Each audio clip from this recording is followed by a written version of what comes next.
السلام علیکم ورحمۃ اللہ وبرکاتہ۔ میں آپ کے نبی سے ملنا چاہتا ہوں، وہ کہاں رہتے ہیں؟ ایک چینی ڈاکٹر ایک دن مسجد میں گیا۔ اس نے دیکھا کہ ایک مسلمان منہ ہاتھ دھو رہا ہے۔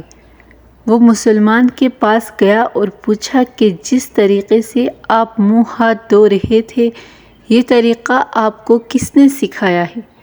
مسلمان نے جواب دیا، ہم اس طرح منہ ہاتھ دھونے کو وضو کہتے ہیں، اور یہ طریقہ ہمارے نبی اکرم صلی اللہ علیہ وآلہ وسلم نے ہم کو سکھایا ہے۔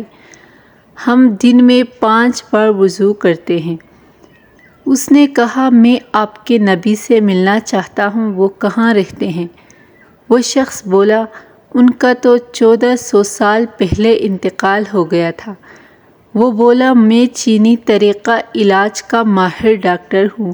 ہم جانتے ہیں قدرت نے انسان کے جسم میں کھال کے نیچے 66 مقامات پر ایک خاص طریقے سے مساج کیا جاتا ہے، جس سے 50 سے زیادہ بیماریوں کا مؤثر علاج ہوتا ہے۔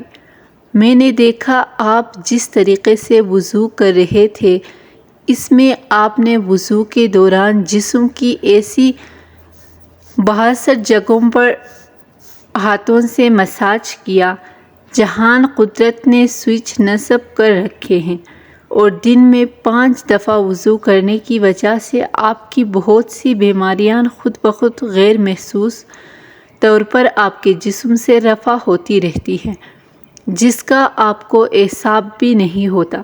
میرا خیال تھا کہ جس شخص نے آپ کو یہ وضو کا طریقہ سکھایا، وہ یقیناً انسانیت کا درد دل میں رکھنے والا ایک عظیم محقق اور علم طب کا ماہر ہوگا۔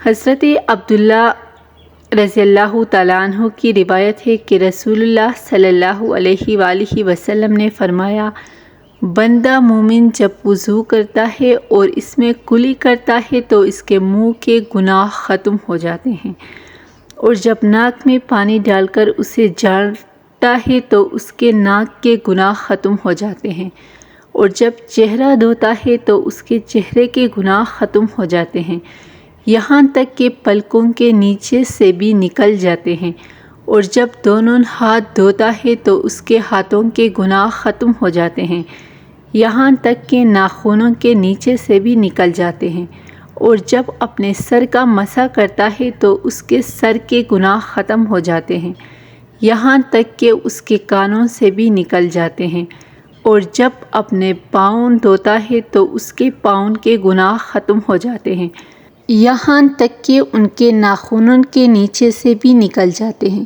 فرمایا، پھر اس کا مسجد جانا اور نماز پڑھنا اس پر مزید ہوتا ہے۔